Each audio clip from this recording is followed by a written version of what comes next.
Estados Unidos classificam Comando Vermelho e PCC como organizações terroristas. Vamos ler um pouquinho. O governo dos Estados Unidos classificou o primeiro Comando da Capital e o Comando Vermelho como organizações terroristas estrangeiras. A decisão, assinada pelo secretário de Estado Marco Rubio, entra em vigor no dia 5 de junho e coloca as duas maiores facções criminosas do Brasil na mesma lista de Al-Qaeda e Hamas. Antes do anúncio, o presidente Lula esteve na Casa Branca e, segundo relatos, buscou convencer o governo Trump a não adotar a medida.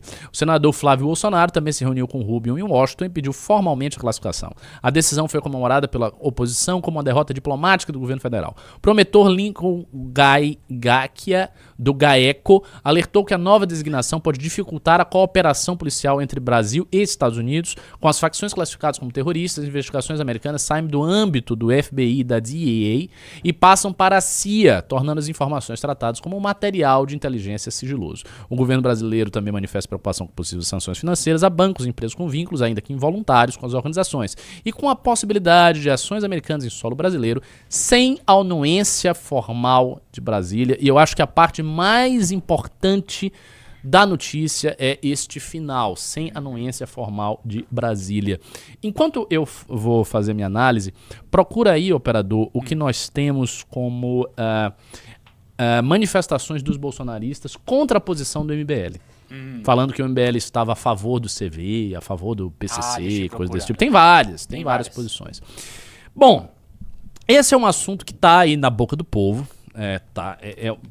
É um dos assuntos que está mais falado assim, nos últimos tempos.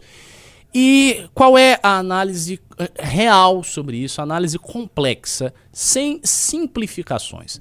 Se você... É porque vocês não são idiotas, mas o público idiotizado, o público tosco e idiotizado, olha isso e vai simplesmente pensar: poxa, que bom! Agora nós vamos conseguir combater o PCC e o Comando Vermelho. Os Estados Unidos vão nos ajudar.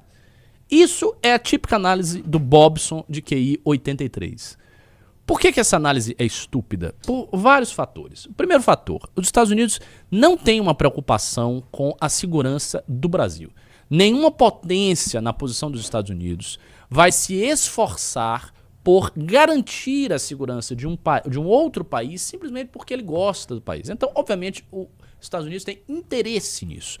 E existe uma pletora, existe um leque de interesses possíveis para os Estados Unidos terem ao fazerem esta decisão. O primeiro interesse é um interesse que a gente diria que é um interesse muito positivo, que é um interesse simplesmente de entrar no jogo do combate internacional ao tráfico. Por que eu não acho que esse é o caso aqui? Esse não é o caso aqui porque, como a gente viu nesta própria matéria, os Estados Unidos já teriam meios de colaborar com o combate ao tráfico no Brasil. A colaboração com o tráfico internacional existe independentemente de você classificar uma organização como terrorista ou não. Você não precisa estar qualificando, sei lá, o cartel mexicano de Sinaloa como organização terrorista para você poder auxiliar o México em operações policiais contra o cartel de Sinaloa. Não é uma condição necessária para X. Ele não precisa fazer isso para X. Então, se a gente for falar de colaboração para combate ao tráfico internacional de drogas, os Estados Unidos já poderiam fazer a colaboração e já faz a colaboração com o Brasil. Então, independe disso. Então, esse é o primeiro ponto. O segundo ponto é, quando a gente olha hoje, qual é a doutrina norte-americana, e nós temos dossiês sobre isso, e nós temos valetes sobre isso. Valete, inclusive, com textos excelentes escritos pelo meu amigo Orlando Lima. Orlando Lima se dedicou a escrever ótimos textos acerca da nova doutrina Monroe dos Estados Unidos. Qual é a nova doutrina Monroe dos Estados Unidos? Os Estados Unidos está hoje perdendo influência na grande área internacional, no seu, sabe, aquela influência excepcional dos Estados Unidos como o hegemon unipolar que basicamente detinha todo o poder mundial desde ali do final dos anos 80, finalzinho dos anos 80, com a queda da União Soviética, durante a década de 90 e durante os anos 2000, essa posição excepcional dos Estados Unidos, ela foi, como o próprio nome diz, uma posição excepcional. Ela durou muito pouco tempo, ela não foi uma posição estruturalmente possível de ser mantida. Então, os Estados Unidos estão, hoje, objetivamente, perdendo influência no mundo. A influência dos Estados Unidos está sendo, diminuída, ela está retraindo. Ainda que, militarmente, os Estados Unidos tenham um poderio e uma projeção que não é comparável de nenhum país. inclusive da China. E é fácil de perceber essa diferença quando, eu não sei se você sabe do número, mas o número, Bruno, é o seguinte, os Estados Unidos têm mais de 700 bases militares do mundo, e eu sei esse número, e a China tem 8.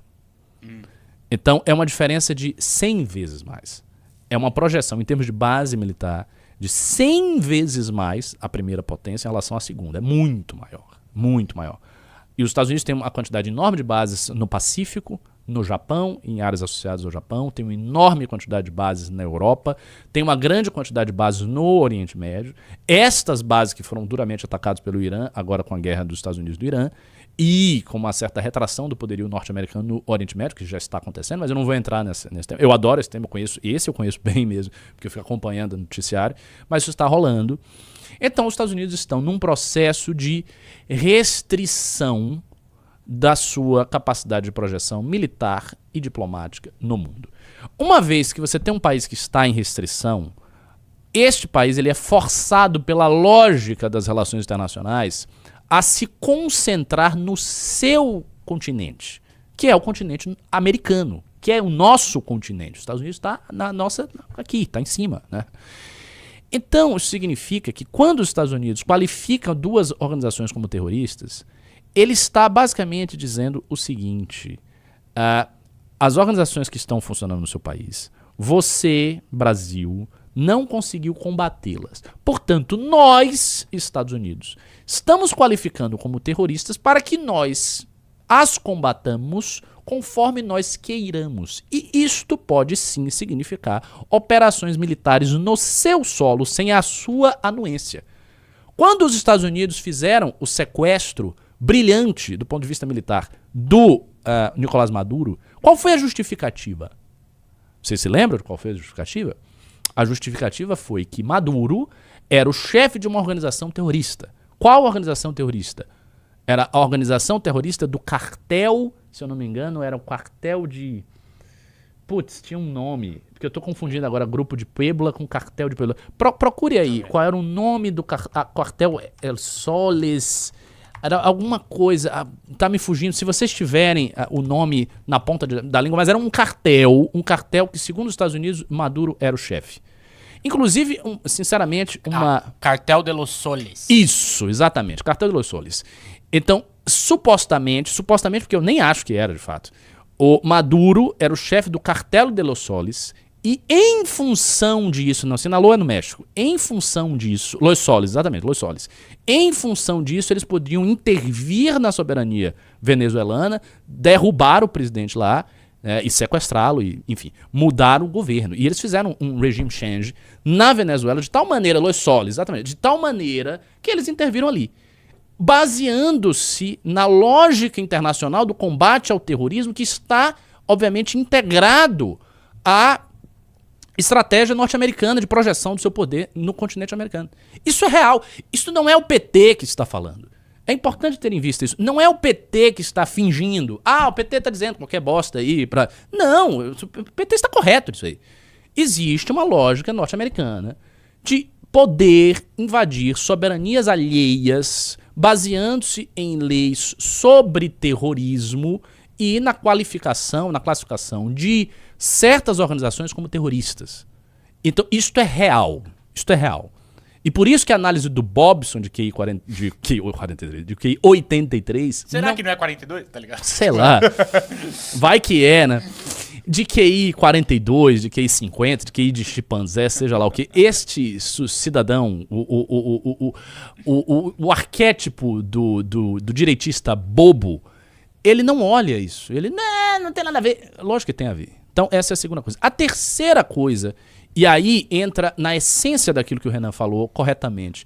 Quem tem que resolver os problemas de tráfico de drogas, de facção criminosa, é o Brasil. O Brasil tem que resolver. E por isso que a situação toda é uma situação muito ridícula. Por quê? Por um lado, você tem um Flávio Bolsonaro indo até a Casa Branca para puxar o saco do Trump. Basicamente isso, e para pedir a classificação das duas organizações como terroristas. Por outro lado, você tem um governo do Lula que fala, não, pera aí, não pode, não faça isso, veja bem. Só que nunca teve uma política efetiva de segurança pública. Qual é a política efetiva de segurança pública do governo PT? O NPT que governou 5 vezes o Brasil. 5 mandatos, é o 5º mandato do PT. O que ele fez em segurança pública? Porra nenhuma. Fez nada. Não fez nada. Tanto não fez que Comando Vermelho e PCC só crescem. Outro dia a gente leu a notícia, aqui mesmo, análise. A gente leu a notícia do PCC avançando para todas as prefeituras de São Paulo. E eu fiz uma extensa análise de como o PCC iria um dia ter um governo de estado em São Paulo. E de posse de um governo de estado, o PCC ia comandar a PM de São Paulo. Era isso que vai acontecer. E é isso que vai acontecer mesmo. Se não tiver uma barreira ao PCC, o PCC vai comandar o governo do estado de São Paulo. Questão de tempo. Vai e se a gente não chegar lá e fizer uma guerra contra o tráfico, isso vai acontecer. E vocês vão ver. Todos vocês vão ver. Vocês vão ver isso acontecer. Vai ter um governante, um governador de São Paulo, que vai estar ligado sim ao PCC. E este cara vai entregar a polícia de São Paulo para o PCC. Entregar mesmo. Por quê? Porque aí, a partir desse momento, o PCC vai infiltrar todo mundo na polícia. O que vai ter de policial comprado, se já tem, imagine isso 10 vezes mais. A polícia vai ser comprada, toda ela. A hierarquia policial toda vai quebrar. É isso que eles vão fazer. E eles vão fazer se não tiver contenção. Então, por outro lado, você tem um governo do PT que não fez nada. Não fez nada para a segurança pública. Não, sabe? Pena justa, não sei o quê. Mas não tem uma coisa efetiva. Existem paliativos, sabe? É paliativo eleitoral. Agora, por exemplo, o Kim fez esse projeto, aí o Lula sancionou, bacana, não vetou, que bom que sancionou o projeto, mas obviamente é paliativo e obviamente é um interesse eleitoral. Então eles não têm um projeto consistente de combate às facções criminosas, e aí os Estados Unidos, espertamente, pegou para si o assunto e disse, não, agora PCC e CV são facções. E a posição do Renan, que é a posição mais madura e mais difícil no debate, também foi a posição da Ana. Eu estava do lado da Ana quando ela foi gravar um vídeo sobre isso. E eu falei, Ana, olha, um dos argumentos que você coloca no teu vídeo é o seguinte, você fale aí no teu vídeo, que é a gente que tem que combater. É o Brasil que tem que combater as facções criminosas. Não é uma potência estrangeira. Obviamente somos nós que temos que combater. E ela falou isso aí. Eu vou inclusive ler essa thread da Ana, né, dá uma moral que ela que está fazendo. Eu falei de pré-campanha, ela está fazendo uma pré-campanha brilhante. Eu considero inclusive que a Ana talvez seja a grande revelação do MBL desta eleição.